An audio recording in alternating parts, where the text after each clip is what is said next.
Halo semuanya.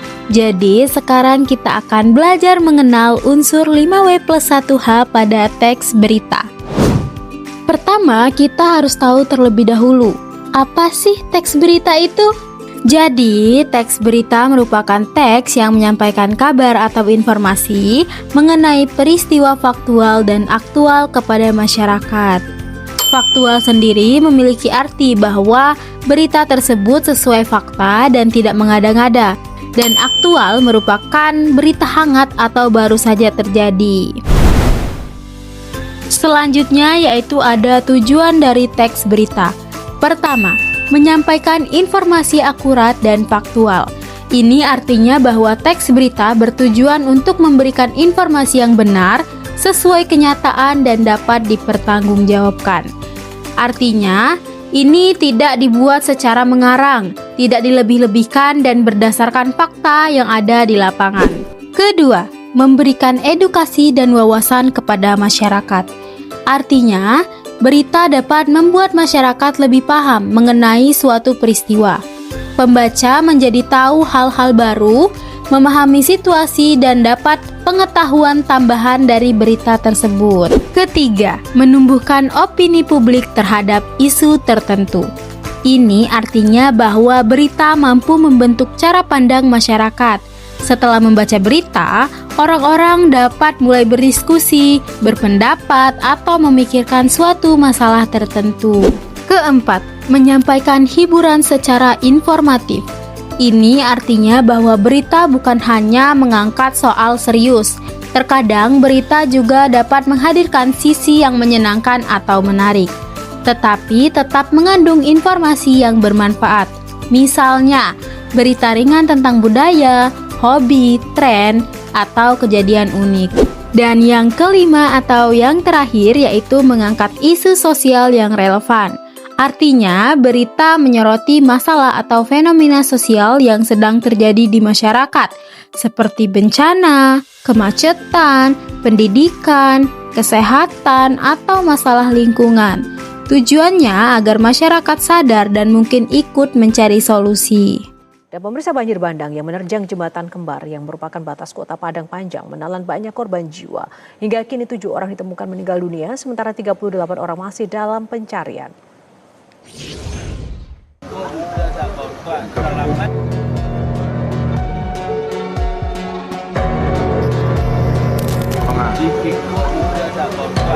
Jembatan kembar yang menjadi gerbang kota Padang Panjang, Sumatera Barat yang biasanya ramai oleh warga, tiba-tiba mencekam.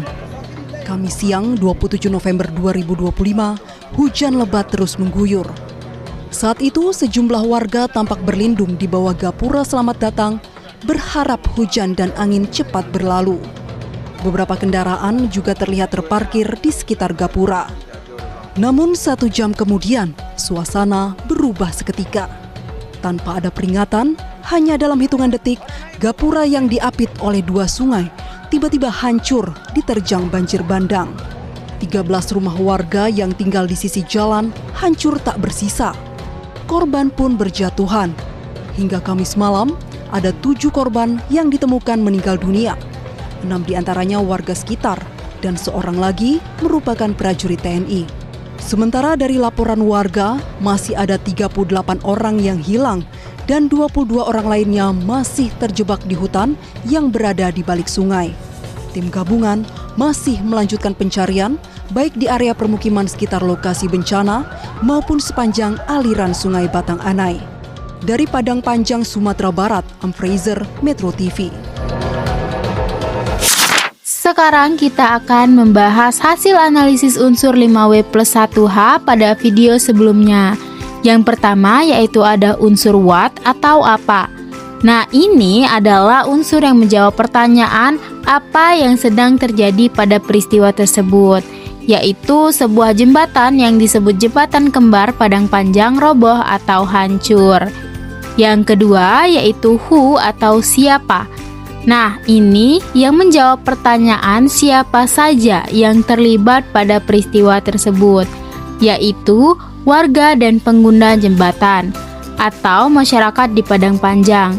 Yang lalu lalang kemungkinan terdampak dan otoritas lokal dan tim penyelamat atau tanggap darurat. Ketiga yaitu unsur where atau di mana.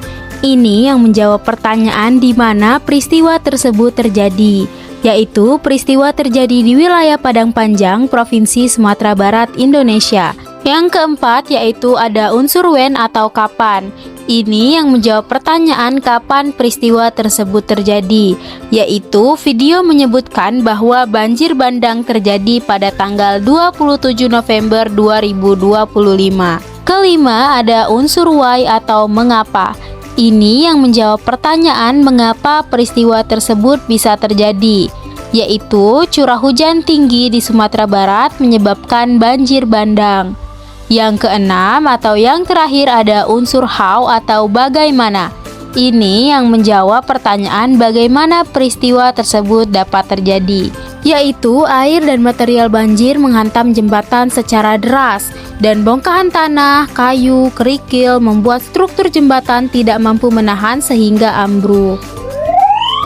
Jadi kesimpulannya bahwa teks berita dapat membantu kita menyampaikan informasi penting kepada masyarakat.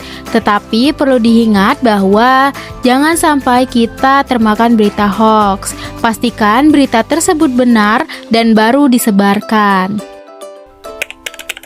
Terima kasih, aku Kak Anan. Sampai jumpa di video-video selanjutnya. Bye-bye.